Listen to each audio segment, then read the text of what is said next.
నమస్కారం. లైవ్ షోకి స్వాగతం. ముందుగా అతిథుల పరిచయం. శ్రీ రామ్నాథ్ గారు, ప్రముఖ విశ్లేషకులు, ఏపీ ప్రైడ్ ఛానల్ నిర్వాహకులు, సీనియర్ పాత్రికేయులు. శ్రీ నాగార్జున యాదవ్ గారు, వైఎస్ఆర్ కాంగ్రెస్ పార్టీ అధికార ప్రతినిధి, గతంలో విద్యా మౌలిక వస్తుల కార్పొరేషన్ చైర్మన్గా కూడా పనిచేశారు. ఇప్పుడు కొన్ని ఆసక్తికరమైన వీడియోలు చూద్దాం. అలాగే ముఖ్యమంత్రి నిన్న E3 అనే ఒక పథకం ప్రవేశపెట్టాడు. P4 పోయింది, P3 పోయింది, పేదరిక నిర్మూలన అడ్రస్ లేకుండా పోయింది. ఇప్పుడు E3 పెట్టాడంటే E3 అంటే ఎర్న్, ఈట్ అండ్ ఎలక్ట్. సంపాదించుకోండి, తినండి, పదవులు పొందండి.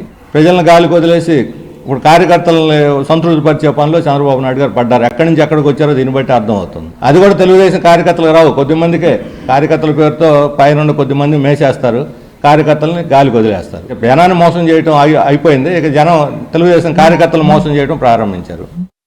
ఇప్పుడు మీరు సమర్థించడానికి రాధాకృష్ణ కళ్ళల్లో ఆనందం కోసమా అని మిమ్మల్ని అడుగుతూ ఉన్నాను.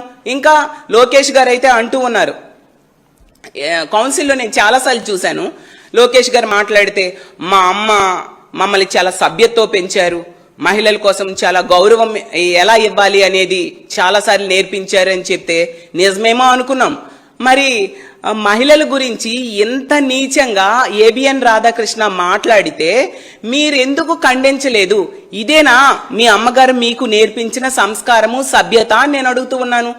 లేదా ఒక పని చేయండి, ఎంత దారుణంగా ఎదురు పార్టీ నాయకుల భార్యల కోసం ఏబిఎన్ రాధాకృష్ణ రాశాడమ్మా, ఇది తప్పా కరెక్ట్ అని మీ అమ్మగారిని అడగండి, ఆవిడే చెప్తారు. ఏబిఎన్ రాధాకృష్ణ అలా రాసినందుకు చెప్పుతో కొట్టమనేసి. రైట్, అవి వీడియోలు. ఇక వార్తలకు వెళ్దాం. తెలంగాణ వార్తలు చూస్తే ఆగని కూల్చివేతలు, ఐలాపూర్లో మళ్లీ దూసుకొచ్చిన హైడ్రా బుల్డోజర్, హైకోర్టు మందలించిన మాలని కూల్చివేతల తీరు, ప్రధాన రహదారి పక్కన ఉన్న ఇల్లు నేలమట్టం, అడ్డుకున్న స్థానికులు, భవనంపైకి ఎక్కిన యువకుడు, హైడ్రా కాంగ్రెస్ సర్కార్పై దుమ్మెత్తిపోసిన మహిళలంటూ కథనాన్ని ఇచ్చారు. ఎక్కువ తక్కువ గ్రాంట్లు, గ్రాంటీనేడ్ నిధుల మంజూరులో రాష్ట్రాల పట్ల కేంద్రం వివక్ష అంటూ ఓ కథనాన్ని సాక్షి ఇచ్చింది. రైతులను ఏడ్పిస్తున్న ఉల్లి, మళ్ళీ వచ్చే ఏడాది పాదయాత్ర చేస్తానంటున్న మాజీ మంత్రి, బీఆర్ఎస్ వర్కింగ్ అధ్యక్షుడు కేటీఆర్. వీటన్నిటికంటే ఇంట్రెస్టింగ్ విషయం ఏంటంటే, తెరాసగా మార్పుపై పార్టీలో చర్చిస్తా, టీఆర్ఎస్గా బీఆర్ఎస్ని మళ్ళీ వెనక్కి తీసుకెళ్తామని చెప్తున్నారు. చంద్రుడిపై అంటే కేసీఆర్పై మబ్బులు కమ్ముకున్నాయి, త్వరలోనే మళ్ళీ ప్రకాశించడం ఖాయమని కూడా ఆయన కేటీఆర్ గారు అంటున్నారు. నిజానికి బీఆర్ఎస్ పేరు మార్చాలనుకున్నప్పుడే, టీఆర్ఎస్ని బీఆర్ఎస్గా మార్చాలనుకున్నప్పుడే చాలా విమర్శలు వచ్చాయి. అనవసరంగా తొందరపడుతున్నారని, మహారాష్ట్రకు కూడా వెళ్ళి ఎలక్షన్లో పోటీ చేశామనే ప్రయత్నం చేయటం, వీటన్నిటి ద్వారా అనవసరంగా ఇక్కడ కాన్సన్ట్రేషన్ తగ్గి ఆయన నష్టపోయారన్న సంగతి ఇప్పుడు గుర్తించినట్టున్నారు. బహుశా కేసీఆర్ గారు కూడా గుర్తించి ఉండాలి, అందుకే కేటీఆర్ గారు ఈ మాట చెబుతున్నారు అనుకోవాలి. ఇక కొన్ని ఏపీ వార్తలకు వెళ్తే, ఏపీ విశేషాలకు వెళ్తే, ఈయన శ్రీనివాస్, ఉత్తరాంధ్ర ఆయన పొట్టి శ్రీరాములు గారు అదృష్టవంతులు. రైల్వే జోన్ కోసం నిరాహార దీక్ష చేసిన గుడివాడ అమర్నాథ్ గారిపై ఆత్మహత్యాత్మక కేసు నమోదు చేసిన పోలీసులు, ఇదే పోలీసులు అప్పట్లో ఉంటే, అంటే పొట్టి శ్రీరాములు గారి టైంలో ఉండుంటే ఆయనపై కూడా ఆత్మహత్యాత్మక కేసు పెట్టి జైలు పంపేవారేమో అని కూడా వ్యాఖ్యానించారు. ఇక సినిమా యాక్టర్ పవన్ కళ్యాణ్ అన్నయ్యకి ఉత్తరాంధ్ర నాశనం అవుతున్న తీరు మీద ఒక వ్యంగ్యమైనటువంటి పోస్టులు పెడుతున్నారు. విశాఖ నుంచి మంగళగిరికి మారుస్తున్నారట మారిటైమ్ బోర్డుని. అలాగే చట్టాన్ని తొంగలో దొక్కిన చంద్రబాబు ప్రభుత్వం, విశాఖ నుంచి ఒక్కొక్కటిగా చెక్కేస్తున్న కీలక కార్యాలయాలు, జీఎస్టీ కార్యాలయం, ఆర్బీఐ కార్యాలయం, ఇప్పుడు మ్యారిటైమ్ బోర్డు కార్యాలయం అంటూ సోషల్ మీడియాలో ప్రశ్నిస్తున్నారు. ఇక లోకేష్ గారు గతంలో చేసిన ఒక వ్యాఖ్య ఇప్పుడు తిరుగుతూ ఉంది. ప్రధానంగా ఏంటంటే, 12 years of TRS and Congress రూల్లో అంటే పాలనలో Hyderabad metro still a distant dream. 19 months of TDP అంటే ఏపీలో 2014లో అధికారంలోకి వచ్చిన తర్వాత 19 నెలల టీడీపీ పాలనలో Vijayawada metro to be completed by December 2018 అంటే 2018 నాటికే పూర్తవుద్దని ఆయన చెప్పారు. ఇది ఇప్పుడేమో గివర్స్ 15 years అంటున్నారని చెప్పి చమత్కారంగా కొందరు పెట్టారు. నోటికి ఏది వస్తే అది మాట్లాడటం కాదు, అచ్చన్న ప్రూఫ్స్, ఫ్యాక్ట్స్ ఉండాలంటూ మరొకరు. అమరావతి సెల్ఫ్ ఫైనాన్స్ ప్రాజెక్ట్, ఆ సెల్ఫ్ ఫైనాన్స్ ప్రాజెక్ట్ అంటే వరల్డ్ బ్యాంకు ఏడీబీ బ్యాంకు దగ్గర అప్పులు తీసుకురావటమా? 26-27 బడ్జెట్లో ఎందుకు 6,000 కోట్లు అలకేట్ చేశారని కూడా ప్రశ్నిస్తున్నారు. కూటమి కాపు కాసేవారికి పనులు జరగడం లేదు, కమ్మగా భజన చేసేవారికి మాత్రం పనులు జరుగుతున్నాయని జనసేన అనుకుంటా మాజీ టీటీడీ బోర్డు సభ్యులు ఓవి రమణ గారు ఆవేదన వ్యక్తం చేస్తున్న ఇది కూడా పెరిగింది, సోషల్ మీడియాలో తిరుగుతూ ఉంది. అమరావతి వర్సెస్ మావిగాన్ అంటూ నేను సాక్షిలో మొత్తం దీనికి ఉన్న అడ్వాంటేజ్ ఏంటి, దీనికి ఉన్న అడ్వాంటేజ్ ఏంటి, దీనికి ఉన్న డిసడ్వాంటేజ్ ఏంటి, దీనికి ఉన్న డిసడ్వాంటేజ్ మొత్తం డీటెయిల్గా ఇచ్చారు. వీటి మీద మాత్రం మాట్లాడట్లేదు. కానీ చంద్రబాబు గారు కానీ ఇప్పుడు నిమ్మల రామానాయుడు గారు వీళ్ళందరూ క్రిమినల్ రాజకీయాలంటూ కొత్త పొలం అందుకుని ఏదో రకంగా డైవర్షన్ చేయడానికి ప్రయత్నం చేస్తున్నట్టుగా ఉంది. పల్లెల్లో కన్నీటి సుడులు, తగ్గుతున్న భూగర్భ జలాలతో వట్టిపోతున్న బోర్లు. మొన్ననే చంద్రబాబు నాయుడు గారు ఈ నీటి మట్టాల పెంపుకు సంబంధించి ఒక కార్యక్రమం పెట్టి 8 మీటర్ల ఎత్తున పెరిగిపోయింది మన ఆంధ్రప్రదేశ్లో అని చెప్పారు. మరి ఇప్పుడు ఎల్లో మీడియానే రాసింది, పల్లీటిలో వాటర్ ప్రాబ్లం మొదలైపోయింది, 800 ఆవాస ప్రాంతాల్లో మొదలైన తాగునీటి కొరత అంట. ట్రాన్స్కోలో రిపీట్ దందా అంట. ట్రాన్స్కోలో జరుగుతున్న అవినీతి మీద ఎల్లో మీడియా ఎందుకు ఒక కథనాన్ని ఇచ్చింది, మరి వాళ్ళకి ఏమైనా ఇబ్బంది వచ్చిందో, వాళ్ళ పర్పస్ సర్వ్ అవ్వలేదేమో. క్వాంటమ్ తోటే భవిష్యత్తు భేష్ అని మళ్ళీ రాస్తున్నారు. ఆరోగ్య ట్రస్ట్లో వసూలు రాజాలు, తొందరగా బిల్లులు ఇప్పిస్తామంటూ కొన్ని నెట్వర్క్ ఆసుపత్రుల నుంచి కమిషన్లు దండుకుంటున్నారట. కూరగాయలు పెట్టుబడులు ఖర్చులు పైకి, ధర మాత్రం పాతాళానికి. పంట చేతికొచ్చిన వేళ దళారి దోపిడీతో దిగాలంటూ కథనాన్ని ఇచ్చారు. ఇక వీటిలోకి వెళ్దాం. ఇక చర్చనీయాంశాలు. తలపడ్డం నాకు కొత్త కాదంటూ పైగా భార్య చెల్లిని ఒకే ఘాటుని గట్టి ఇష్టం వచ్చినట్లు వ్యాఖ్యానం చేసిన రాధాకృష్ణ గారు మళ్ళీ ఏమాత్రం తప్పు చేశామనే ఇది కూడా లేకుండా మళ్ళీ సమర్థించుకుంటూ రాసిన దాని మీద కూడా చాలా తీవ్రమైన విమర్శలు వస్తున్నాయి. ముందుగా ఆంధ్రజ్యోతి కథనం ఆయన రాధాకృష్ణ ఆ రకంగా వ్యవహరిస్తుంటే ఏపీ పోలీసులు ఆయన జోలికి వెళ్ళట్లేదు. అనేక మంది కంప్లైంట్ చేశారు కదా రాధాకృష్ణ గారి దీని మీద, ఆయన జోలికి వెళ్ళా. పైగా ప్రశ్నించిన సోషల్ మీడియా కార్యకర్తల్ని వేధిస్తున్నట్లు నిన్న వేమూరు దగ్గర జరిగినటువంటి ఘటన చెబుతా ఉంది. రామ్నాథ్ గారు చెప్పండి, ఈ రాధాకృష్ణ గారు ఎందుకు ఇంత ధైర్యంగా అంత బూతులు మాట్లాడినా కూడా, బూతు తరహాలో మాట్లాడినా కూడా అంత ధైర్యంగా సమర్థించుకుంటున్నాడు? మరోవైపు పోలీసులు ఆయనకే ఎందుకు అండగా ఉంటున్నారు? కుమ్మినేని గారు, మీకు ప్యానల్ లో ఉన్న వారికి గుడ్ మార్నింగ్. రాధాకృష్ణ గారి ధైర్యం ఏంటంటే చాలా సింపుల్. అటువైపు రేవంత్ రెడ్డి గారు ఉన్నారు, ఇటువైపు చంద్రబాబు నాయుడు గారు ఉన్నారు అన్నది రాధాకృష్ణగా గమనిస్తే ఇలాంటి ఎపిసోడ్లు ఎప్పుడైనా వచ్చినప్పుడు గతంలో ఒక వైఎస్ఆర్ పేరు మాత్రమే వాడేవారు. రాధాకృష్ణ గారు వైఎస్ఆర్కే భయపడే వ్యక్తి కాదు, నేను వైఎస్ రాజశేఖర రెడ్డికే భయపడలేదు అని చెప్పుకునేవారు. కానీ ఎప్పుడైతే బీఆర్ఎస్ అక్కడ ఓడిపోయిందో ఆ రోజు నుండి కేసీఆర్ గారి పేరు కూడా యాడ్ చేశారు. అంటే అధికారంలో లేని వాళ్ళ మీద ఇలా అనమాట. కేసీఆర్ కూడా భయపడరు మా రాధాకృష్ణ అని మొన్న మంత్రులు కూడా ప్రెస్ మీట్ లో చెప్తున్నారు. అదే కేసీఆర్ గారు ముఖ్యమంత్రిగా ఉంటే రాష్ట్ర మంత్రులు కావచ్చు, రాధాకృష్ణ గారు కావచ్చు, నేను కేసీఆర్ కూడా భయపడను అని ఉండేవారు. దాంతో పాటు మరో ఇంట్రెస్టింగ్ కామెంట్ ఏంటంటే, ఏ కోడైనా సరే నేను పోయకపోతే తెల్లవారలేదు అని అనుకుంటుంది అంటే వాస్తవం అర్థమయ్యేలా కౌన్సిలింగ్ ఇవ్వాల్సిన పరిస్థితి ఉందని అయితే అర్థం చేసుకోవాలి. ఏం చెప్తున్నారు రాధాకృష్ణ గారు? నా సలహాల్ని అంటే నేను ఎత్తి చూపే లోపాలని రేవంత్ రెడ్డి గారు, చంద్రబాబు నాయుడు గారు సరి చేసుకుంటూ ఉన్నారు. కానీ గతంలో కేసీఆర్, జగన్మోహన్ రెడ్డి గారు ఆ పని చేయలేదు, అందుకే వాళ్ళిద్దరూ ఓడిపోయారు అని చెప్పారు. అంటే చంద్రబాబు నాయుడు గారు, రేవంత్ రెడ్డి గారు నా సలహాల్ని పాటిస్తున్నారని క్లెయిమ్ చేసుకున్నారు. మరి నారా లోకేష్ గారు ఎందుకు పాటించడం లేదన్నది ఇక్కడ ఒక పెద్ద ప్రశ్న. గత వీకెండ్ కామెంట్ లోనే రాశారు 2 వారాల క్రితం. నారా లోకేష్ చెడు స్నేహాలు చేస్తూ ఉన్నారు, తానా సతీష్ ను వెంటేసుకొని క్రికెట్ మ్యాచ్లు చూసేపోతున్నాడు, క్రికెట్ మ్యాచ్లు చూసేకి వెళ్ళకూడదు, తానా సతీష్ లాంటి వాళ్ళని వెంటేసుకొని వెళ్ళకూడదు అని చెప్పారు. రాధాకృష్ణ గారు ఆర్టికల్ రాసిన తర్వాత మళ్ళా జరిగిన మ్యాచ్ కు మళ్ళా అదే పని చేశారు నారా లోకేష్ గారు. మరి చంద్రబాబు నాయుడు గారు ఫాలో అవుతున్నప్పుడు, అంత మంచి సలహాలైనప్పుడు మరి నారా లోకేష్ గారు ఎందుకు ఫాలో కావడం లేదు? తానా సతీష్ గారితో తిరుగుతున్నారు, క్రికెట్ మ్యాచ్ కు వెళ్తున్నారు. 2, నా వల్లే కేసీఆర్, నా సలహాలు పాటించకపోవడం వల్లే కేసీఆర్ గారు, జగన్మోహన్ రెడ్డి గారు ఓడిపోయారని రాధాకృష్ణ గారు చెప్తున్నారు. మరి అందరికీ తెలిసిందే కదా, 30 ఏళ్ల నుండి చంద్రబాబు నాయుడు గారితో కలిసి ఉన్నారు. మరి రాధాకృష్ణ గారు అంత అద్భుతమైన సలహాలు ఇస్తూ ఉంటే చంద్రబాబు నాయుడు గారు వరుసగా 2వ సారి ఎక్కడా గెలవడం లేదు ఎందుకు? రాధాకృష్ణ గారి సలహాల్ని పాటించని వైఎస్ రాజశేఖర రెడ్డి గారు వరుసగా 2 సార్లు గెలిచారు, కేసీఆర్ గారు 2 సార్లు గెలిచారు. మరి చంద్రబాబు నాయుడు గారు ఎందుకు గెలవలేదు?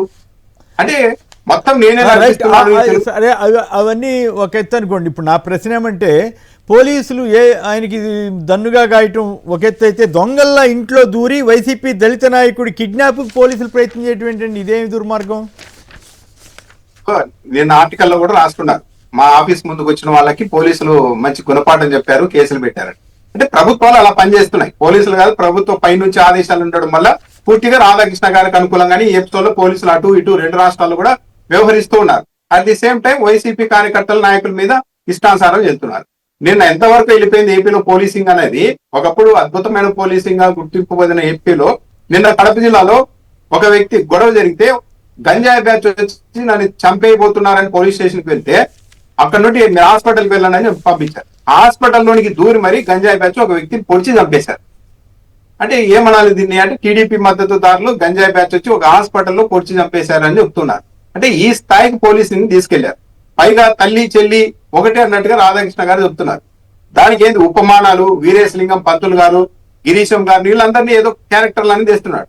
102 ఏళ్ల క్రితం చాలా ఉపమానాలు ఉంటాయి, చాలా సామెతలు ఉంటాయి, కులాల మీద జెండర్ మీద రకరకాలుగా కించపరిచేలాగా సామెతలు ఉపమానాలు ఉంటాయి.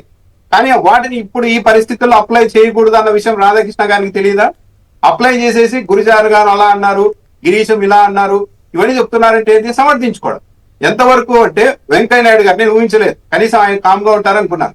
సాక్షి కార్యాలయం మీద దాడి చేసినప్పుడు ఆయన స్పందించలేదు. కానీ మొన్న ఏం చెప్తున్నారు మీడియా ముందుకు వచ్చి, పత్రికల్లో ఏం రాసినా కూడా పత్రికల్ని గౌరవించాలి, మనము పత్రికల మీద దాడి కరెక్ట్ కాదంటున్నారు. అసలు దాడి చేయలేదు వైసీపీ వాళ్ళు. అంటే ఇలా పెద్ద పెద్ద రాజకీయ నాయకులు కూడా రాధాకృష్ణ గారి చేతుల్లో పేపర్ ఉంది, టీవీ ఉంది కాబట్టి తప్పో రైటో ఆయన వైపే మనం ఉండాలి అని చెప్పి ఇలాంటి నాయకులు కూడా తయారవడం వల్లే రాధాకృష్ణ గారు మొత్తం ఈ రెండు రాష్ట్రాల్లో వెంకయ్యనాయుడు గారు ఆ మాట కూడా చెప్పుండొచ్చుగా, భార్య చెల్లి ఒకే ఒక ఘటనకు అర్థం ఏంటా, నీకు బుద్ధి ఉందా లేదా అని అడుగుండొచ్చు కదా. అసలు దాని జోలికి వెళ్ళినట్లేరు. అదే వైసీపీ సంబంధించి ఎవరన్నా చిన్న వాళ్ళు ఎవరన్నా ఒక మాట మాట్లాడినా పొరపాటున ఇంకేముందని వీళ్ళందరూ రెడీ అయిపోతున్నారు. అదే చాలా విచిత్రమైన పరిస్థితి. వెంకయ్యనాయుడు గారు పెద్ద మనిషి తరహాలో సరే రాధాకృష్ణ గారి వైపు ఉండాలనుకున్నా కూడా ఆ మాట అలా అనుకుండా ఉండాల్సింది అని ఒక మాట అని మిగతా వీళ్ళని ఎన్ని సరిపోయింది. కానీ ఆ మాట కూడా అనలేదు వెంకయ్యనాయుడు గారు. పైగా మీకు గుర్తుండి ఉంటుంది, ఒక అనలిస్ట్ గారు ఒక మాట అన్నారన్నప్పుడు వెంకయ్యనాయుడు గారు ట్వీట్ పెట్టారు డైరెక్ట్. అవును. మరి ఈ రోజు ఏమైంది అంటే ఇంత పక్షపాత ధోరణితో ఉపరాష్ట్రపతిగా చేసిన వెంకయ్యనాయుడు గారు లాంటి వాళ్ళు కూడా మీడియా పిచ్చి వ్యాఖ్యలు సమర్థిస్తున్నట్లే కదా. చంద్రబాబు గారు, లోకేష్ గారు, పవన్ కళ్యాణ్ గారు నేరుగానే సమర్థించారు, ఏదో ప్రశ్నించడం అన్నట్టుగా. ఈయన ఆ రకంగా ఇంత సీనియర్ నేత అయ్యిండి ఈయన కూడా సమర్థించినట్లే అయిపోయింది కదా. అప్రతిష్ట కాదా వెంకయ్యనాయుడు గారికి?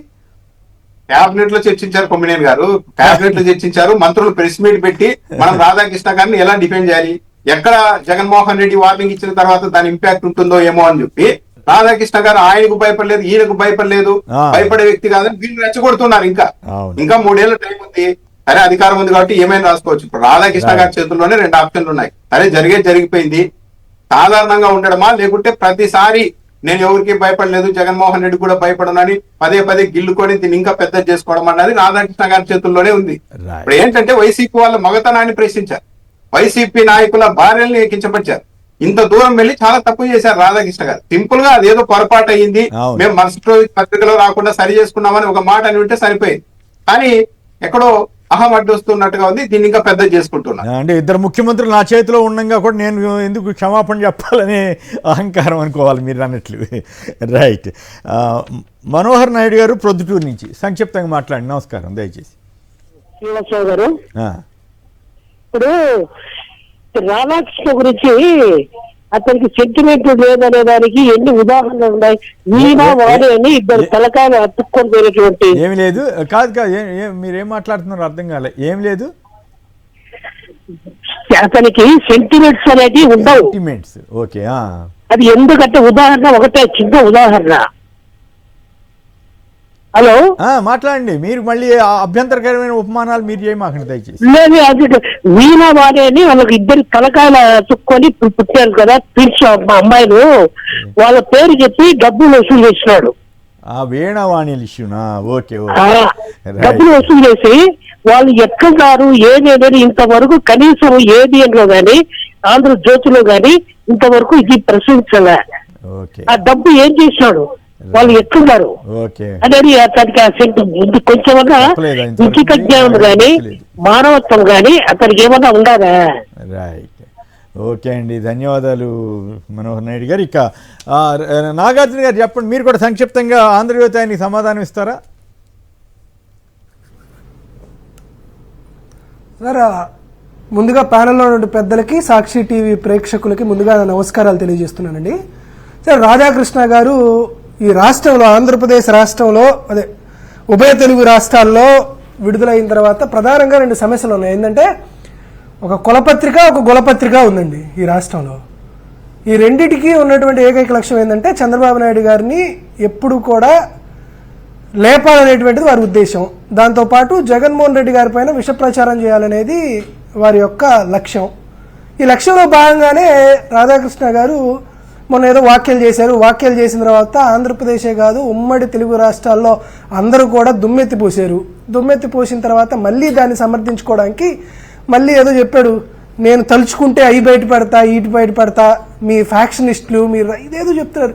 నిజంగా జగన్మోహన్ రెడ్డి గారు అంత ఫ్యాక్షనిస్ట్ అయి ఉంటే, రాజశేఖర్ రెడ్డి గారు అంత ఫ్యాక్షనిస్ట్ అయి ఉంటే, రాజకీయాల్లో రౌడీజాన్ని, గూండాయిజాన్ని జగన్మోహన్ రెడ్డి గారో రాజశేఖర్ రెడ్డి గారో ప్రోత్సహించినటువంటి వ్యక్తులు అయి ఉంటే, రాధాకృష్ణ నువ్వు ఆ మాట అనడానికి నీరు నోరు పెగిలేదా?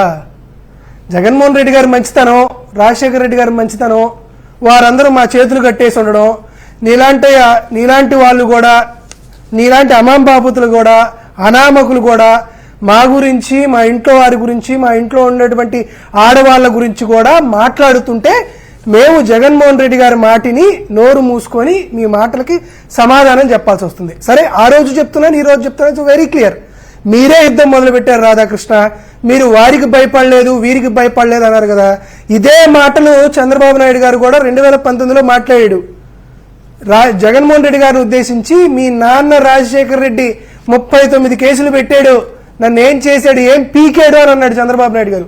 సరే, ఆ తర్వాత ఆయన ఏం పీకాడో, ఈయన ఎక్కడెక్కడ ఏడ్చాడో, ఏడాడున్నాడో, ఎవరెవరు రోడ్ల మీద పడుకున్నారో, ఎవరెవరు ఢిల్లీకి పోయారో మొత్తం చూసాం. కాబట్టి మేము నిజంగా ప్రతీకార రాజకీయాలు చేసి ఉండుంటే, వెండట్టా పాలిటిక్స్ చేసి ఉండుంటే ఈరోజు వీరందరికీ ఇంత మాటలు చేతలు వచ్చేవి కావు. కాకపోతే మేము ప్రజాస్వామ్యయుతంగా ఖచ్చితంగా రాధాకృష్ణ ఎటువంటి వ్యాఖ్యలు చేశాడో వాటన్నిటికీ సరైనటువంటి సందర్భంలో, సరైన విషయాల్లో స్పందించాల్సిన అవసరం ఉంది. కాబట్టి అమరావతిలో జరుగుతున్నటువంటి భూకుంభకోణాలు, వారు చేస్తున్నటువంటి సూపర్ 6 హామీలు వారు చేయలేకపోవడాన్ని పక్కదారి పట్టించాలనే విషయంతో ఈ ట్రాప్ అనేది ఆంధ్రజ్యోతి రాధాకృష్ణ వేశారు. కాబట్టి ఆ ట్రాప్ని ఎక్కువసేపు మేము కొనసాగించకుండా వారు చేసేటువంటి అవినీతి, వాళ్ళు చేసేటువంటి కుంభకోణాలు, వారు వదిలేసినటువంటి హామీల అమలు, వాటి గురించి చర్చించడానికే మాకున్నటువంటి టైంని, మాకున్నటువంటి వ్యవహారాన్ని మేము ఎక్కువ సమయం దాని మీదే దృష్టి సారిస్తామని చెప్పి రాధాకృష్ణ గారు మీరు ఇచ్చారు, మేము తీసుకున్నాం, మా సందర్భం వచ్చింది, వెయిట్ అండ్ సీ. మీకు అంతకంతకు రిటర్న్ గిఫ్ట్ ఇవ్వడానికి మాత్రం మేము కూడా సిద్ధంగానే ఉన్నాం. Wait and see and all the best. Right. కార్యకర్తలను ఆర్థికంగా బలోపేతం చేస్తాం, పారిశ్రామికవేత్తలుగా తీర్చిదిద్దుతాం, ఎథికల్ ఎకనామిక్ ఎంపవర్మెంట్ విధానం తెస్తాం, జీవనోపాధికి కాదు ప్రజాసేవకే రాజకీయాలని చంద్రబాబు గారు ఉపదేశాలు చేశారు. వాళ్ళకి ఆర్థికంగా బలోపేతం చేస్తాం, టీడీపీ కార్యకర్తలకు సీఎం చంద్రబాబు భరోసా అంట. మరి ప్రజలందరికీ ఇచ్చిన హామీలు, వాళ్ళందరినీ డబ్బులు ఇచ్చి వాళ్ళందరూ బ్రహ్మాండంగా సంపన్నులు చేసేస్తామని చెప్పారు కదా. మరి ఇప్పుడు దీని మీద ఇందాక విన్నాం కదా, శ్రీనివాసరావు సిపిఎం నాయకుడు ఆయన మండిపడ్డారు. అవన్నీ పోయినాయి, P4లు పోయినాయి, ఇప్పుడు ఈ 3 పేరు మీద కార్యకర్తలని దోచుకోమంటున్నారా ఏంటి? అందులో కూడా కొందరికే అని ఆయన వ్యాఖ్యానించారు. మరోవైపు 25లోగా గూగుల్ బాధితుల సమస్యలు చర్చించకపోతే చలో తరులువాడ కూడా చేస్తామని శ్రీనివాసరావు హెచ్చరించారు. సో సంక్షిప్తంగా దీని మీద కూడా మాట్లాడి, కార్యకర్తలు ప్రజలకేమో రిక్తహస్తాలు, కార్యకర్తలకేమో సంపాదన మార్గం అంట. ఎట్లా సాధ్యం అవుతుందండి? గవర్నమెంట్ పార్టీ కార్యకర్తలకు ఇవ్వగలుగుతుందా? అన్లెస్ అండ్ అదర్వైజ్ అరాచకంగా చేస్తే తప్ప. ఇప్పుడు ఇక్కడ కొమ్మినేని గారు చంద్రబాబు నాయుడు గారి గట్స్ మెచ్చుకోవచ్చు. ఈ దేశంలో ఏ ముఖ్యమంత్రి కూడా ఇంత బహిరంగంగా ప్రత్యేకంగా కార్యకర్తల్ని పారిశ్రామికవేత్తలు చేస్తా, మీకు డబ్బులు ఆర్థికంగా ఎదిగేలా చేస్తానని ఏ ముఖ్యమంత్రి ఇంత క్లెయిమ్ చేసిండదు. చంద్రబాబు నాయుడు గారికి ఒక విషయం అర్థమైంది, మేము కార్యకర్తలకు ఇది చేస్తామనగానే పబ్లిక్ లో వ్యతిరేకత వస్తుందని. ఆ పేరు చూడండి ఎంత బాగా పెట్టారో, ఎథికల్ అంటే నైతికంగా, ఎకనామికల్ ఎంపవర్మెంట్ అంటే నైతికంగా సమపార్జన అనే అవకాశం కల్పిస్తామని చెప్పారు. ఇంకేం మిగిలిన ఈ రాష్ట్రంలో ఇప్పటికి గ్రామానికి 4 బెల్ట్ షాపులు పెట్టారు, తెలుగుదేశం పార్టీ వాళ్ళే ఉన్నారు. మట్టి, ఇసుక, గ్రావెల్ మొత్తం తెలుగుదేశం పార్టీ వాళ్ళే చేస్తున్నారు. చివరకు CMRF కింద ఎవరైనా పేదలు చనిపోతేనో వాళ్ళకి ఏదైనా చెక్కులు ఇస్తేనే దాంట్లో కూడా డబ్బులు తీసుకుంటున్నారు అనేది కూడా బయటకు వచ్చాయి. ఇప్పుడు ఏకంగా ఆరోగ్యశ్రీ నెట్వర్క్ హాస్పిటల్ ని కూడా వదిలిపెట్టడం లేదు. ఇంకా ఇప్పుడు కొత్తగా చేయాల్సింది ఏముంది? పారిశ్రామికవేత్తలు వాళ్ళు ఆటోమేటిక్ గా పారిశ్రామికవేత్తలు కాకుండానే ధనవంతులు అయిపోతున్నారు. కానీ చంద్రబాబు నాయుడు గారు మళ్ళీ ప్రత్యేకంగా మీకు ఏదో చేస్తా అంటున్నారు. అంటే చంద్రబాబు నాయుడు గారు పబ్లిక్ ఇవన్నీ సంగతి తర్వాత ఫస్ట్ మనం పార్టీ కార్యకర్తలన్నా ఒక బేస్ నిలబెట్టుకుంటే ఫ్యూచర్ ఉంటుందనే స్థాయికి ఏమన్నా చంద్రబాబు నాయుడు గారు వెళ్ళిపోయారా? పబ్లిక్ ఏమనుకుంటారన్న భయం లేకుండా ఈ మాట చేశారంటే చంద్రబాబు నాయుడు గారు దేనికో సిద్ధపడి పార్టీ బేస్ను కాపాడుకునే లెవెల్కి వెళ్ళిపోయారా అన్న అనుమానం అయితే ఎవరికైనా కలుగుతుంది.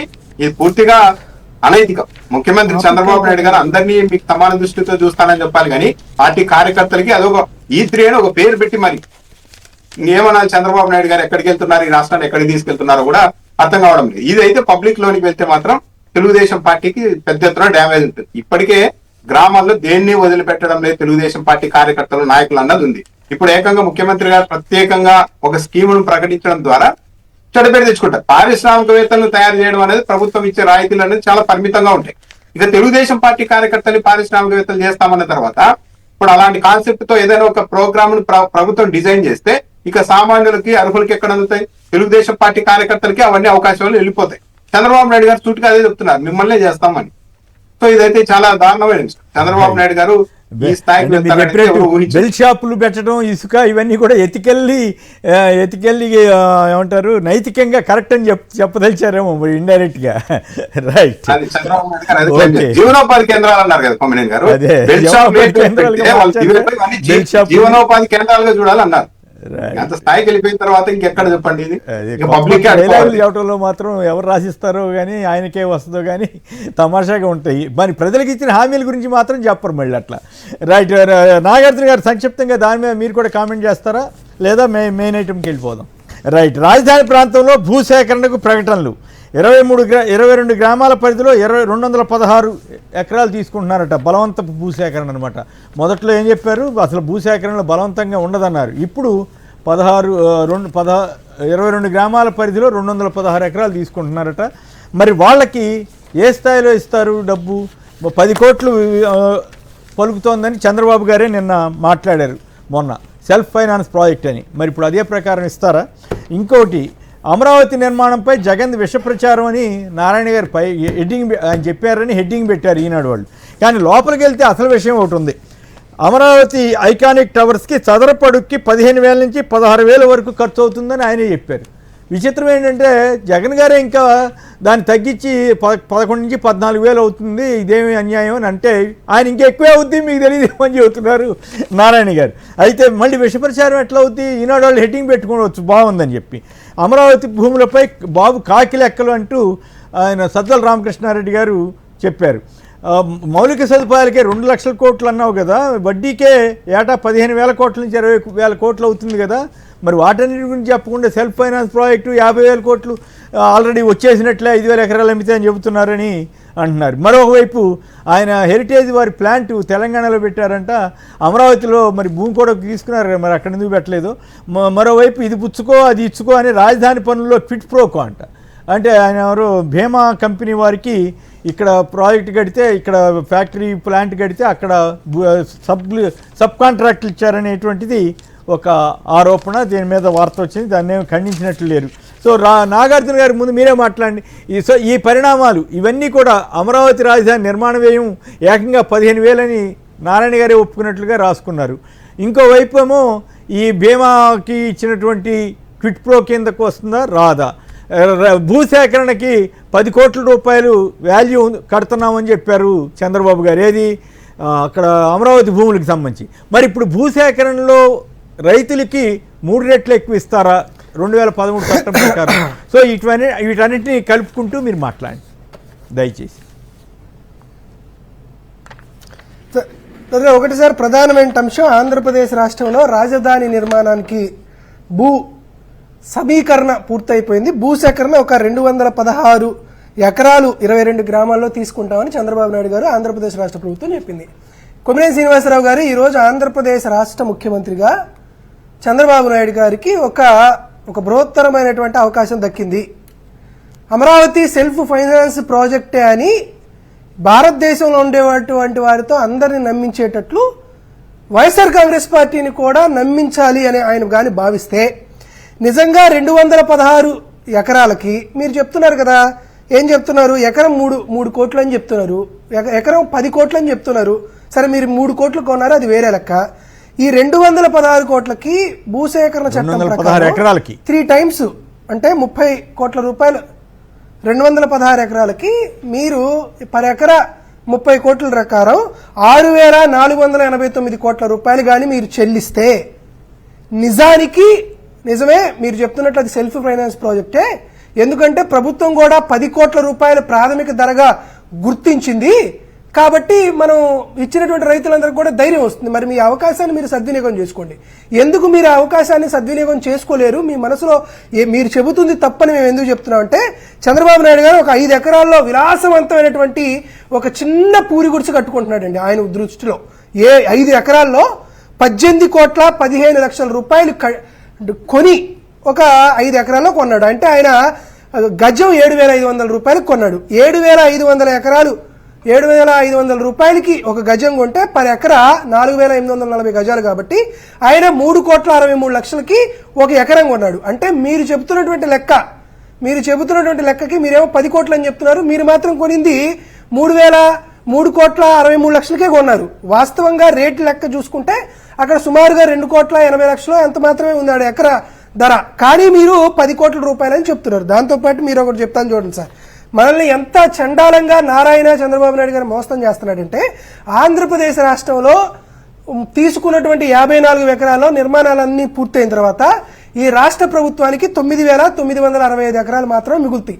ఈ 9,965 ఎకరాల్లో 1,691 ఎకరాలు స్టార్టప్ ఏరాకపోతే 3,254 ఎకరాలు ప్రాజెక్టులకు కేటాయించేస్తారు. కాబట్టి మిగిలేది 5,020 ఎకరాలు. ఈ 5,020 ఎకరాలు కూడా చంద్రబాబు నాయుడు గారు చెప్తున్నారు కదా, 5,000 ఎకరాల్లో మనకి 50,000 కోట్ల రూపాయలు ఏదో వస్తాయి పర్ ఎకరా, అదే సరిపోతుందని ఏదో చెప్తున్నాడు. కానీ అక్కడ అబద్ధం. ఏం అబద్ధం అంటే, ఈ 5,020 ఎకరాల్లో కూడా 2 రకాలుగా డివైడ్ చేసింది ఆంధ్రప్రదేశ్ రాష్ట్ర ప్రభుత్వం.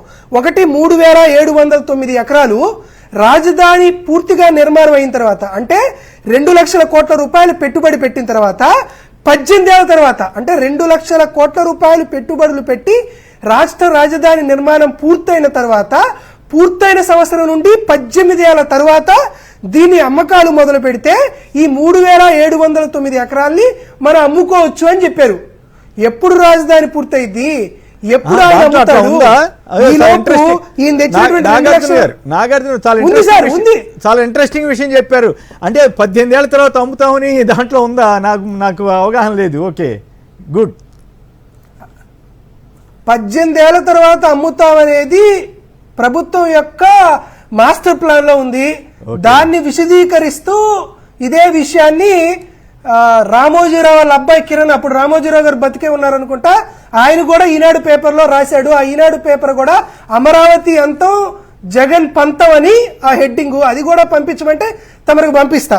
సో ఈ లెక్కన 3,709 ఎకరాలు జగన్ చంద్రబాబు నాయుడు గారి లెక్క ప్రకారం 3,63 లక్షల ప్రకారం మనం లెక్క చేసుకుంటే ఈ 3,709 ఎకరాల ప్రెజెంట్ కాస్ట్ వచ్చి 13,463 కోట్ల రూపాయలు మాత్రమే అయింది. కానీ చంద్రబాబు నాయుడు గారు తెస్తున్నటువంటి అప్పుకి అంటే 2 లక్షల కోట్ల రూపాయల అప్పుకి 7% ఇంట్రెస్ట్ వేస్తే 14,000 కోట్లు పర్ ఇయర్ కట్టాలి.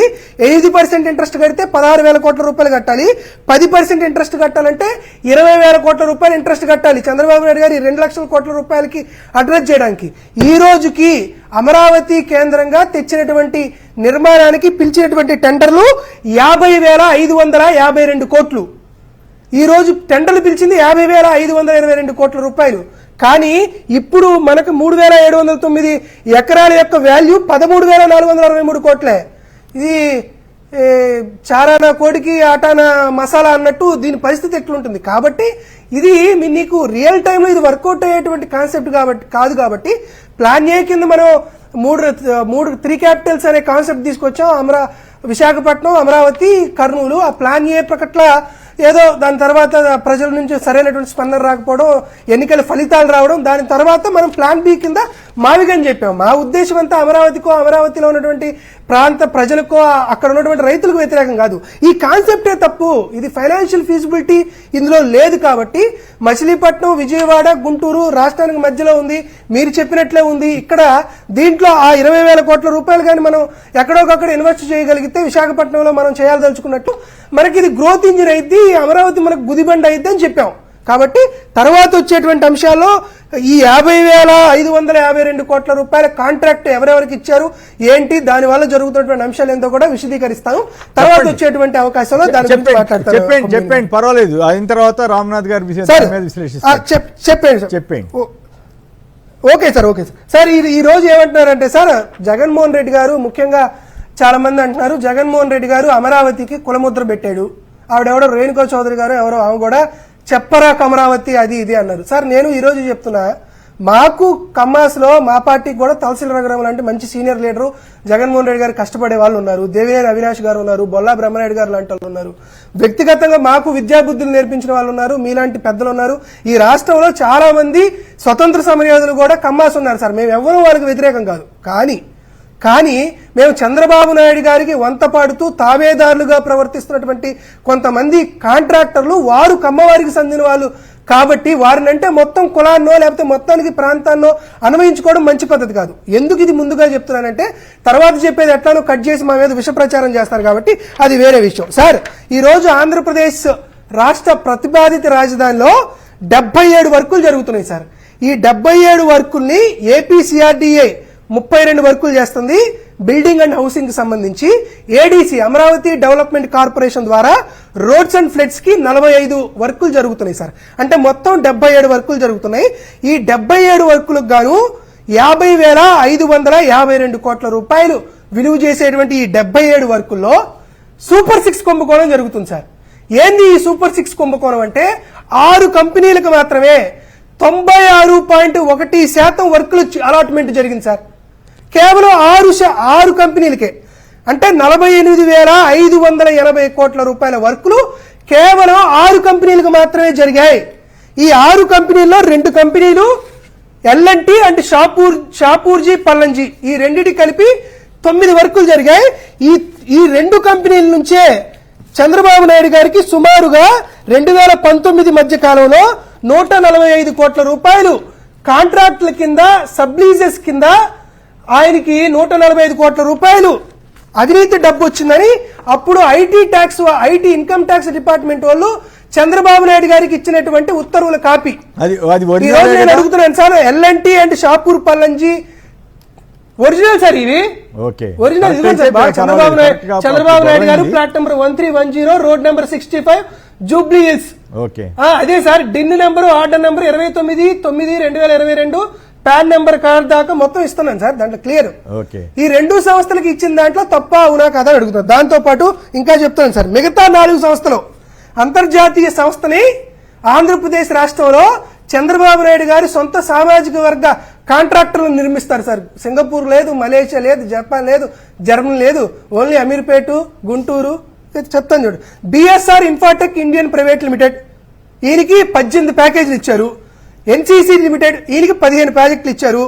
ఆర్ఆర్ ప్రాజెక్టు కిరణ్ గారు వియంకుడు ఆయనకి 13 ప్యాకేజీలు ఇచ్చారు. ఈయనకి కమిషన్లు ఇచ్చే మెగా ఇంజనీరింగ్ మెయిల్ వీరికి 13 కాంట్రాక్టులు ఇచ్చారు. మొత్తం 77లోనూ ఆంధ్రప్రదేశ్ రాష్ట్రంలో చంద్రబాబు నాయుడు గారి సొంత సామాజిక వర్గ వ్యాపార వర్గాలకు చెందినటువంటి 4 సంస్థలకు మొత్తం 77 ప్యాకేజీలకు గాను 59 ప్యాకేజీలు అంటే 76.62% కేవలం చంద్రబాబు నాయుడు గారి సొంత సామాజిక వర్గానికి చెందినటువంటి కాంట్రాక్టర్లకి ఈ వర్క్ అలాకేట్ చేశారు. దీని వాల్యూ 38,799 కోట్లు. ఈ రోజు నేను చాలా స్పష్టంగా చంద్రబాబు నాయుడు గారు అడుగుతున్నాను సార్, మీరు ఇచ్చినటువంటి 6 కాంట్రాక్టర్ల సంస్థల్లో ఒక్క దళిత కాంట్రాక్టర్ ఉన్నాడా? ఒక్క మాల కాంట్రాక్టర్ ఉన్నాడా? ఒక మాదిగ కాంట్రాక్టర్ ఉన్నాడా? ఒక యాదవ కాంట్రాక్టర్ ఉన్నాడా? ఒక గౌడ కాంట్రాక్టర్ ఉన్నాడా? ఒక క్రిస్టియన్ ముస్లిం మైనారిటీ కాంట్రాక్టర్ ఉన్నారా? కేవలం నీ సొంత సామాజిక వ్యాపార వర్గాలకు సంబంధించిన వారికి నువ్వు 1,000 కోట్ల రూపాయల దారాదత్తం చేసిన తర్వాత ఈ రోజు నేను అడగట్లేదు సార్, ఆంధ్రప్రదేశ్ రాష్ట్ర ప్రజలందరూ అడుగుతున్నారు. అక్కడ వచ్చినటువంటి రైతులకు మేము కులాన్ని అంటకట్టట్లా, కానీ అక్కడ నిర్మాణం చేస్తున్నటువంటి కాంట్రాక్ట్ సంస్థలకు తాబేదారులకు ఖచ్చితంగా కులం ఉంది. ఆ కులం చంద్రబాబు నాయుడు గారి సొంత సామాజిక వ్యాపార వర్గాలు, వారి దగ్గరే వారు కమిషన్లు తీసుకుంటున్నారని గతంలో వచ్చినటువంటి వర్కౌట్లు కూడా ఉన్నాయి. మళ్ళీ నేను చెప్తున్నా, మేము ఎక్కడా కూడా ఒక కులాన్ని తక్కువ చేయడం కానీ లేకపోతే ఒక ప్రాంతాన్ని తక్కువ చేయాలనేటువంటి ఆలోచన మాకు లేదు. సరే కాంట్రాక్ట్ వాళ్ళు తెచ్చుకోవడం తప్పేమవుతుందని మీలాంటి పెద్దలు అడగచ్చు. ఆ కాంట్రాక్ట్ తెచ్చుకోవడంలో కూడా వీరు చూపించినటువంటి ప్రతిభ ఏంటో తరువాత రామ్నాథ్ గారు మాట్లాడిన తర్వాత అది కూడా విశదీకరించేస్తాను. సో ఓకే, రామ్నాథ్ గారికి మీరే అవకాశం ఇచ్చారా? Right, okay. మోహన్ రెడ్డి గారు నెల్లూరు నుంచి. మోహన్ రెడ్డి గారు నమస్కారం, మాట్లాడండి సంక్షిప్తంగా. సార్ గారు నమస్తే. నమస్తే. ఏం లేదు, ఇప్పుడు ఆల్రెడీ మీరు ట్రిబుల్ ప్రోగ్రామ్ చెప్పారు కదా, చంద్రబాబు నాయుడు కొత్త ప్రోగ్రామ్ ఒకటి పెట్టాడని. ఏంటది?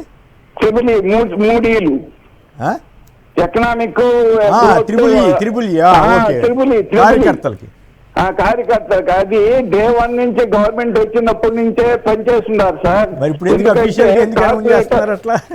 కార్పొరేటర్లకి చెత్త దోలే ట్రాక్టర్లు వాళ్ళకే చేస్తున్నారు, చెట్లు వేసే కార్యక్రమం వాళ్ళకే ఇచ్చేస్తున్నారు. మళ్ళా పల్లెల్లో మన పొలంలో ఇసుక తీసుకున్నా కూడా ట్రాక్టర్ కి 400 వసూలు చేస్తున్నారు. ఇవన్నీ ఆల్రెడీ జరుగుతున్నాయి. ఈ మధ్య మా ఊరికి పోతే తెలుగుదేశం పిల్లోడే చెప్పాడు, ఈసారి ఎమ్మెల్యేలు 5 సంవత్సరాలు సంపాదిస్తారని. మంచి హుషారుగా సాగుతోంది. Right, okay, thank you. Suribabu గారు కొత్తగూడెం, సంక్షిప్తంగా ఒక మాటలో చెప్పండి, టైం తక్కువ ఉంది. నమస్తే సార్. నమస్తే. అభియాన్లో ఉన్న సాక్షాకి అందరికీ నా స్వాగతం సార్. విషయానికి రండి సార్. విషయానికి రండి. అదే సార్, చంద్రబాబు గారు మాయాజాలం మనకు తెలియజేస్తారు. ఈ అమరావతి ఊరు గతంలో ఇన్ని ఎకరాలు తీసుకుంటారో దానికి డిమాండ్ చేసి ప్రజల దగ్గర అనేక ఎకరాలు తీసుకున్నారు. అదే విధంగా మొన్న మన ప్రచారంలో ఏ విధమైన భూమి తీసుకోకుండా మళ్ళీ డెవలప్ చేస్తామని అమరావతి అన్నారు. కానీ మళ్ళీ వేలాది ఎకరాలు అవును, కరెక్ట్. ఇప్పుడు నాకు ఒక ఆలోచన వచ్చింది. నిజంగానే చంద్రబాబు గారు కనుక ఆయన చెప్పినట్టు 10 కోట్ల చొప్పున 3 రెట్లు ఎక్కువగా కనుక 30 కోట్ల చొప్పున ప్రతి రైతుకి ఆ 216 మంది రైతులకి ఇచ్చి, ఆ తర్వాత ఎవరైనా సరే అట్లా మేము సేకరణకి ఇస్తాము, మీరు అడిగిన పూలింగ్కి ఇవ్వన్న వాళ్ళందరికీ కూడా 3 రెట్లు చొప్పున ఆ రకంగా కనుక పరిహారం ఇచ్చేటట్లయితే నేను అమరావతి గురించి అసలు మాట్లాడిన నుంచి శభాష్ అంటాను. రైతులకి న్యాయం జరిగిందని అంటాను. మరి అందుకు సిద్ధమవుతారా గౌరవ ముఖ్యమంత్రి గారు కానీ వీళ్ళంతా కూడా? నిజంగా 10 కోట్ల వేలు ఇప్పుడు కనుక ఉన్నట్లయితే 30 కోట్లు పే చేయండి రైతులకి. వాళ్ళు అడుగుతున్నారు. అవును, మీరే చెప్పారు కదా సార్, ముఖ్యమంత్రి స్థాయిలో మీరు అంత పెద్ద ఆయన చెప్పారు కాబట్టి ఖచ్చితంగా పే చేయండి అని అడుగుతారు. అడిగినప్పుడు మీరు ఇవ్వాలి కదా, దానికి సమాధానం చెప్తారా? నిజంగా కానీ 30 కోట్లు ఇస్తే మా బోటి వాళ్ళం ఇక నుంచి నేను దాని గురించి అసలు ప్రస్తావన దాను గుడ్. కానీ అట్లయితే 1000 కోట్లు 1,00,000 కోట్లు ఖర్చు పెట్టినా పర్వాలేదని ఒప్పుకోవాల్సి వస్తుంది, ఒప్పుకుంటాం కూడా. రామ్నాథ్ గారు చెప్పండి. మన మిత్రుడు నాగార్జున సంచలనమైన విషయాలు చెప్తున్నారు, ఇంకేదో చెప్తానంటున్నారు. సో ఇప్పటివరకు జరిగిన దాని మీద సంక్షిప్తంగా మీ విశ్లేషణ చెప్తే మిగతా చెప్తానంటున్నాడు ఆయన. మీరేమంటారు చెప్పండి. గారు, ఇప్పుడు రాష్ట్ర ప్రజలందరికీ అర్థమవుతుంది చంద్రబాబు నాయుడు గారు అమరావతి పేరుతో రాష్ట్రాన్ని ఎలా ఒక ఊపిలోకి తీసుకెళ్లారు అనేది. ఇప్పుడు చాలా ఈజీగా గమనిస్తే ఇప్పటి వరకు కౌలు ఇతర ఖర్చుల కింద దాదాపు 4,000 కోట్లు ఖర్చు చేసింది. ఏది రైతులకు భూములు ఇచ్చిన వాళ్ళకి సంబంధించి. ఇప్పుడు ఒక్కో ఎకరం కౌలు 1,00,000 రూపాయలకి వెళ్ళిపోయింది. ఏటా 10% పెరుగుతూ ఒక్కో ఎకరాకు 1,00,000 రూపాయలు చెల్లిస్తూ ఉన్నారు ప్రతి ఏటా ప్రభుత్వం. 4,000 కోట్లు ఇప్పటి వరకు చెల్లించారు. ఇప్పుడు 216 ఎకరాల భూసేకరణకి నోటిఫికేషన్ ఇస్తున్నారు. దీంట్లో చంద్రబాబు నాయుడు గారు చెప్తున్న దాని ప్రకారం ఎకరా 10 కోట్లు అయితే మార్కెట్ వాల్యూ ప్రకారం 3 రెట్లు ఇవ్వాలి, అంటే 30 కోట్లు. 30 కోట్ల రూపాయలు చొప్పున ఇస్తే ఈ 200 ఎకరాలకే 6,000 కోట్లకు పైగా ఖర్చు అవుతుంది. బాగా గమనిస్తే ఇక్కడే అర్థం చేసుకోవచ్చు, చంద్రబాబు నాయుడు గారు ఒక విజన్ ఉండి ఉంటే, రాష్ట్రాన్ని ఆర్థికంగా ఇలాంటి ఊపిలోకి తిప్పే ఆలోచన లేకపోయి ఉంటే ఇదే పని ఫస్ట్ లోనే అమరావతి స్థాయి అక్కడే కట్టాలనుకున్నారు కదా, అప్పుడే ఇలా భూసేకరణకు వెళ్ళి ఉంటే అప్పుడు ఏ ఎకరా 1 కోటి రూపాయలకు 10,000 ఎకరాలు వచ్చేది ఈ డబ్బులతోనే. ఆ తర్వాత చుట్టూ భూములన్నీ 30,000 40,000 ఎకరాలు తీసుకుని ఆ భూములంతా మౌలిక సదుపాయాల కోసం లక్షల కోట్లు పెట్టాల్సిన పరిస్థితి కూడా తప్పి ఉండేది. ప్రభుత్వం తనకి ఎంత భూమి కావాలో బిల్డింగులకి అంత భూమి తీసేసుకొని మిగిలిన చుట్టూ మాస్టర్ ప్లాన్ ఇచ్చేసి వదిలిపెట్టి ఉంటే ప్రైవేట్ వ్యక్తులు వచ్చేసి ఆటోమేటిక్ గా వాళ్ళకి వాళ్ళు అన్ని అభివృద్ధి చేసుకొని ఉండేవాళ్ళు. చంద్రబాబు నాయుడు గారు మొత్తం తీసుకొని వచ్చి నెత్తినేసారన్నది దీన్ని బట్టి అర్థమవుతుంది. చంద్రబాబు నాయుడు గారు మాట మీద నిలబడి అలా ఇస్తారనేది నేను అనుకోవడం లేదు. ఒక్కవేళ చంద్రబాబు నాయుడు గారి 10 కోట్ల రూపాయలు ఉంది వాల్యూ అన్నారు కాబట్టి భూసేకరణ కింద ఎకరాకి 30 కోట్ల రూపాయలు ఇస్తే, నాకు తెలిసి ఇస్తే ఏమవుతుంది, నెక్స్ట్ సెకండ్ ఫేజ్ లో భూములు ఇచ్చేవాళ్ళు ఇక ముందుకు రారు. మేము భూములు ల్యాండ్ పూలింగ్ లేవు, మాకు ఇలాగే డబ్బులు ఇవ్వండి అని ముందుకు వస్తారు. ఇప్పుడు ఎకరాకి 30 కోట్ల రూపాయలు చంద్రబాబు నాయుడు గారు ఇస్తే ల్యాండ్ పూలింగ్ కింద ఈ 33,000 ఎకరాలు ఇచ్చిన వాళ్ళందరూ కూడా బాధపడతారు. ఎంత పని అయిపోయింది, మనం కూడా ఆ రోజు భూములు ఇవ్వకుండా ఉంటే ఒకేసారి 30 కోట్ల రూపాయలు వచ్చేది కదా అని. చంద్రబాబు నాయుడు గారు ఆ పని చేయరు. ఆ పని చేస్తే మొత్తం తిరగబడుతుంది, మొత్తం నా మీదకి వస్తుందని చంద్రబాబు నాయుడు గారు ఏదో ఒకటి పెద్దగా ఇక్కడ కాదుగా రామ్నాథ్ గారు, ఇప్పుడు నాతో పాటు మీరు కూడా ఏకీపిస్తారనుకుంటున్నా. నేనైతే మాట్లాడిన నిజంగా రైతుకి 30 కోట్ల చొప్పున ఇస్తే ఆయన చెప్పిన విలువ ప్రకారమే మీరు ఏకీపిస్తారా ఆ పాయింట్. నేనైతే అమరావతి గురించి అసలు మాట్లాడిన ఆయన 30 కోట్ల చొప్పున రైతులకు పే చేస్తే కనుక. అంటే మనం మాట్లాడాల్సిన అవసరం అయితే ఉంటుంది కొమ్మినేని గారు, మనమే కంగారు పడాల్సిన అవసరం లేదు. చంద్రబాబు నాయుడు గారు 30 కోట్ల రూపాయలు ఇస్తే నిజంగా ఎస్ చంద్రబాబు నాయుడు గారికి మించిన గొప్ప వ్యక్తి లేరని చెప్పారు. పైగా ఏంటి వీళ్ళంతా భూములు ఇవ్వని వాళ్ళు ఎవరు? చంద్రబాబు నాయుడు గారి నిర్ణయాన్ని వ్యతిరేకించిన వాళ్ళు. చంద్రబాబు నాయుడు గారి నిర్ణయాన్ని వ్యతిరేకించిన వాళ్ళకి 30 కోట్ల రూపాయలు చొప్పున చంద్రబాబు నాయుడు గారు ఇచ్చారు అంటే ఇంకా అసలు చంద్రబాబు నాయుడు ఒక కొత్త అవతారం ఎత్తారని అనుకోవాలి మనం. 10 కోట్లు వాల్యూ అని చెప్పారు, 50,000 కోట్ల సంపద ఆల్రెడీ ఉందని చెప్తున్నారు కదా. అదే అంటే ఇక్కడ ఎట్లా చెప్తున్నారు మీ సింపుల్. నారాయణ గారు ఏం సార్ మళ్ళా ల్యాండ్ పూలింగ్ వెళ్తున్నారంటే లేదంటే ఎయిర్పోర్ట్ కట్టాలి, ఒక స్పోర్ట్స్ సిటీ కావాలి కాబట్టి లేవని చెప్పారు. మీ దగ్గర ఎంత ఉంది అంటే 2,000 ఎకరాలే ఉందని చెప్పారు. జస్ట్ 2 నెలల క్రితం 2,000 ఎకరాలే అన్నారు. కానీ మొన్న ఏమంటున్నారు 5,000 ఎకరాలు ఉందంటున్నారు. మళ్ళీ పార్థసారథి గారు 8,000 ఎకరాలు ఉందని చెప్తున్నారు. అంటే కన్వీనియంట్ గా. పైగా అందరికీ ఉండే అనుమానం ఏంటంటే ఒక పెద్ద అనుమానము, చంద్రబాబు నాయుడు గారు మొత్తం రెడీ అయిన తర్వాత 2 లక్షల కోట్లు పెట్టి అక్కడ ఇన్ఫ్రాస్ట్రక్చర్ ఒకవేళ రెడీ చేస్తే ఆ తర్వాత దీన్ని 99 పైసలు చొప్పున ప్రభుత్వం చేతుల్లోని భూముల్ని కావాల్సిన వాళ్ళకి ఇవ్వరు అన్న అనుమానం అయితే ఉంది. ఏపీ వెంకటేశ్వరరావు గారు మొన్న విషయం చెప్పారు. దీన్ని ఈ అమరావతి ప్రాజెక్టుని భూములన్నీ మీ దగ్గరే పెట్టుకొని ఎన్నికల పెట్టుబడి కోసం వాడబోతున్నారా, మీకు కావాల్సిన వాళ్ళకి ఎన్నికల సమయంలో తక్కువ ధరకి ఇచ్చి దీన్ని ఎలక్షన్ పెట్టుబడి వాడబోతున్నారా అని కూడా చెప్పారు. ఈ అనుమానం కూడా ఉంది. అంతా రెడీ అయిన తర్వాత 99 పైసలకి ఇచ్చి ఎందుకు ఇస్తున్నారు అంటే అప్పుడు కారణం చెప్తారు. 99 పైసలకి ఇవ్వకపోతే పెద్ద పెద్ద కంపెనీలు రావు కదా, పెట్టుబడులు రావు కదా, ఉద్యోగాలు రావు కదా అని మళ్ళీ ఇలా కూడా చెప్తారు. అది చూడాలి. రైట్, మళ్ళీ ఒకసారి నాగార్జున గారి దగ్గరికి వెళ్తాం. నాగార్జున చెప్పండి, ఇంకేదో సమాచారం ఉందంటున్నారు, ఆ విషయాలు చెప్పండి సార్. చెప్తాను సార్, సింపుల్గా ఫస్ట్ ఒక ఇంట్రడక్షన్ చెప్తాను సార్. 2019 నవంబర్ 1వ తేదీన శ్రీ మనోజ్ వాసుదేవ్ పార్దసన్ని అనే అతని పైన ఐటీ దాడులు జరిగితే అతని ద్వారా చంద్రబాబు నాయుడు గారికి 178 కోట్ల రూపాయలు బోగస్ కాంట్రాక్టుల ద్వారా, మెయిన్ కాంట్రాక్టుల ద్వారా ఆయనకి చెందిని అని చెప్పి ఆయనకి ఇచ్చినటువంటి నోటీస్ సార్ ఇది. సో ఎక్కడ బోగస్ కాంట్రాక్టులు తీసుకొచ్చారు?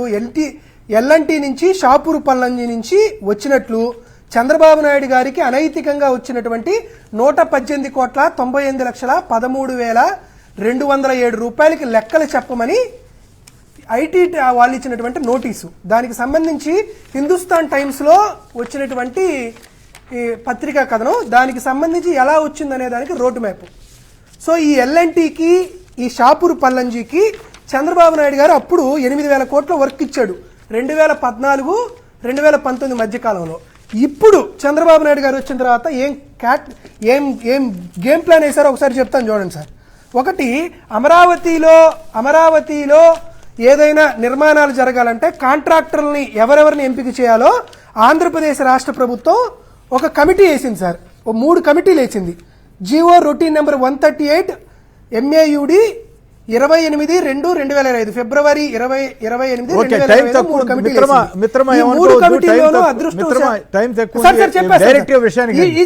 చెప్పేస్తాను సార్. ఈ 3 కమిటీలు చేసింది ఏంటంటే ఈ ఎల్ఎన్టీకి, షాపూర్ పల్లంజీకి, ఎన్సీసీకి ఎలా ఇచ్చారంటే 5 టవర్లు ఉన్నాయి సార్. 5 టవర్లకి 3 ప్యాకేజీలు పిలిచారు. ప్రతి ప్యాకేజ్ కాను ఎన్సీసీ, ఎల్ఎన్టీ, షాపూర్ పల్లంజీనే వచ్చారు. 3 వారికి పర్ఫెక్ట్ రొటేషన్ చేశారు సార్. ఒక ప్యాకేజీ ఏమో ఎన్సీసీకి ఇచ్చారు, వాళ్ళు 4.5% కోట్ చేశారు. రెండో ప్యాకేజీ షాపూర్ పల్లంజీకి ఇచ్చారు, వాళ్ళు 4.5% కోట్ చేశారు. మూడో ప్యాకేజీ ఎల్ఎన్టీకి ఇచ్చారు, వాళ్ళు 4.5% కి కోట్ చేశారు. ఎక్స్ట్రా అంటే కేవలం 3 సంస్థలే వచ్చినాయి.